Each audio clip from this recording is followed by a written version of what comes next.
আজকে আমরা বাংলাদেশের সাংবিধানিক এবং আইনি সংস্কারের জন্য আনা খুব গুরুত্বপূর্ণ একটা প্রস্তাব দফা ৪০ নিয়ে কথা বলবো। এটা কিন্তু শুধু কয়েকটা নিয়মকানুন বদলানোর কথা বলছে না, বরং একটা নতুন রাষ্ট্র ব্যবস্থারই একটা ব্লুপ্রিন্ট দিচ্ছে। চলুন বিষয়টা একটু তলিয়ে দেখা যাক। এই যে প্রতীকী ছবিটা, এটাই কিন্তু দফা ৪০-এর মূল ভাবনাটাকে তুলে ধরে, গণতন্ত্র আর জনগণের অধিকার প্রতিষ্ঠা। এখানে দেখুন, একটা খোলা বই আছে, ন্যায় বিচারের প্রতীক হিসেবে দাঁড়িপাল্লা, আর আছে একটা ভাঙা শেকল। এই সব কিছু একসাথে মিলে একটা নতুন ভবিষ্যতের দিকেই ইঙ্গিত দিচ্ছে। আলোচনাটা শুরু করা যাক দ্য আর্কিটেক্টস অফ টুমরো বইয়ের একটা লাইন দিয়ে। লাইনটা বলছে, আমরা জাতি হিসাবে এমন একটা সময়ে এসে দাঁড়িয়েছি যেখানে দেশের একদম ফাউন্ডেশনাল মানে মৌলিক বিষয়গুলো নিয়ে নতুন করে ভাবার সময় এসছে। এই যে প্রস্তাবগুলো, এগুলো কিন্তু কোনো বিচ্ছিন্ন দাবি না, বরং একটা বড়সড় জাতীয় জাগরণের অংশ। এর পেছনে দর্শনটা হলো দেশের গভীরে যে সমস্যাগুলো রয়েছে, যেমন ধরুন দুর্নীতি, সামাজিক অবিচার, এগুলো শুধু ওপর সমাধান না করে একদম গোড়া থেকে সমাধান করা। এই ভাবনাটা মাথায় রেখেই আমরা দেখব কিভাবে সংসদ থেকে শুরু করে নাগরিক অধিকার পর্যন্ত সব ক্ষেত্রে সংস্কারের কথা বলা হচ্ছে। আচ্ছা, চলুন তাহলে এই বিষয়টার গভীরে যাওয়া যাক। প্রস্তাবগুলোর মধ্যে প্রথম এবং সম্ভবত সবচেয়ে গুরুত্বপূর্ণ একটা হল সংসদকে শক্তিশালী করা। আর এই পথে সবচেয়ে বড় চ্যালেঞ্জ হিসেবে যেটা সামনে আসে, সেটা হলো আমাদের সংবিধানের ৭০ নম্বর অনুচ্ছেদ। একবার ভেবে দেখুন তো, জনগণের ভোটে নির্বাচিত হয়ে একজন প্রতিনিধি সংসদে গেলেন, কিন্তু সেখানে গিয়ে তিনি তার এলাকার মানুষের স্বার্থে বা নিজের বিবেক যা বলছে সে অনুযায়ী ভোট দিতে পারলেন না। তাহলে কি গণতন্ত্রের আসল উদ্দেশ্যটা পূরণ হল? ঠিক এই প্রশ্নটাই কিন্তু ৭০ অনুচ্ছেদের বিতর্কের একেবারে কেন্দ্রে। সংবিধানের ৭০ নম্বর অনুচ্ছেদ ঠিক এই কথাই বলে, মানে কোনো সংসদ সদস্য যদি তার দলের সিদ্ধান্তের বিরুদ্ধে গিয়ে সংসদে ভোট দেন, তাহলে সাথে সাথে তিনি তার সদস্যপদই হারিয়ে ফেলবেন। এর ফলটা কি?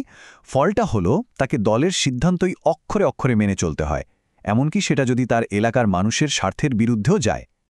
এখন এই স্লাইডটার সবচেয়ে ইন্টারেস্টিং দিকটা হলো দায়বদ্ধতার এই পরিবর্তনটা। দেখুন, ৭০ অনুচ্ছেদ যখন থাকে তখন একজন সাংসদ মূলত দায়বদ্ধ থাকেন তার দলীয় নেতৃত্বের কাছে, কিন্তু এটা যদি না থাকে তখন তার দায়বদ্ধতাটা সরাসরি চলে যায় জনগণের কাছে, মানে যারা তাকে ভোট দিয়ে নির্বাচিত করেছে। এই যে অ্যাকাউন্টেবিলিটির শিফট, এটা কিন্তু গণতন্ত্রের জন্য অমছন গুরুত্বপূর্ণ একটা ব্যাপার। তো আসল কথাটা হলো, সমালোচকরা বলেন যে এর ফলে আমাদের সংসদ একটা রাবার স্ট্যাম্প প্রতিষ্ঠানে পরিণত হয়। মানে সরকার বা দল যে সিদ্ধান্তই নেয় সেটা সংসদে প্রায় কোনো রকম আলোচনা ছাড়াই পাশ হয়ে যায়, কারণ সংসদ সদস্যদের তো দলের বিরুদ্ধে গিয়ে ভোট দেওয়ার কোনো উপায় নেই। একটা কার্যকর সংসদ তো আসলে জনগণের কথা বলবে, কিন্তু সেই কথা বলার স্বাধীনতা যদি না থাকে। সংসদকে শক্তিশালী করার আলোচনার পর চলুন এবার দেখি সংস্কারের পরের ধাপে কিভাবে নাগরিকদের সেই মৌলিক স্বাধীনতা নিশ্চিত করার কথা বলা হয়েছে। দফা ৪০-এর দ্বিতীয় বড় দাবিটা হল সব ধরনের কালাকানুন বাতিল করতে হবে। এই আইনগুলো, যেমন ধরুন ডিজিটাল নিরাপত্তা আইন, মানুষের মুক্ত চিন্তা আর কথা বলার স্বাধীনতাকে বাধা দেয় বলে অভিযোগ ওঠে। প্রস্তাবের লক্ষ্য হল এমন একটা পরিবেশ তৈরি করা যেখানে মানুষ কোনো ভয় ছাড়াই কথা বলতে পারবে। ওই প্রতীকটার দিকে আরেকবার তাকানো যাক। এখানে যে ভাঙা ছেকলটা দেখা যাচ্ছে, ওটা আসলে এই দমনমূলক আইনগুলো থেকে মুক্তির ইচ্ছাকেই প্রকাশ করে। এটা নাগরিক স্বাধীনতা ফিরিয়ে আনার একটা খুব শক্তিশালী প্রতীক। একটা শক্তিশালী গণতন্ত্রের জন্য কিন্তু শুধু স্বাধীন সংসদ থাকাই যথেষ্ট না, সরকারেরও তো একটা জবাবদিহিতা থাকতে হবে, আর সেটা নিশ্চিত করার জন্যেও সুনির্দিষ্ট ব্যবস্থা থাকা দরকার। এই প্রস্তাবের পরের অংশটা ঠিক এই বিষয়টার উপরই জোর দেয়। এর একটা দারুণ উদাহরণ হতে পারে ন্যায়পাল পদটা।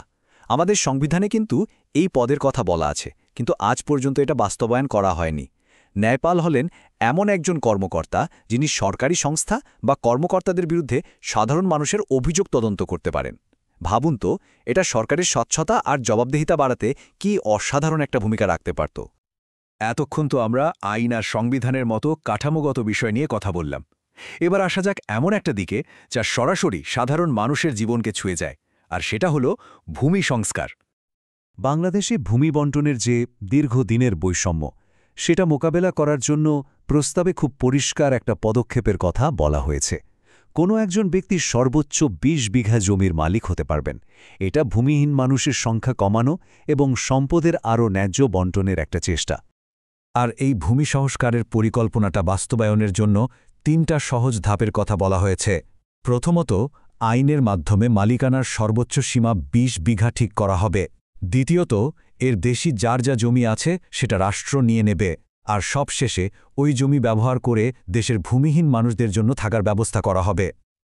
এতক্ষণ আমরা আলাদা আলাদা করে যে বিষয়গুলো দেখলাম, সংসদের স্বাধীনতা, নাগরিক অধিকার, সরকারি জবাবদিহিতা এবং ভূমি সংস্কার, এই সবগুলোকে যদি এখন এক জায়গায় আনা হয় তাহলে একটা বড় ছবি কিন্তু বেশ পরিষ্কার হয়ে ওঠে।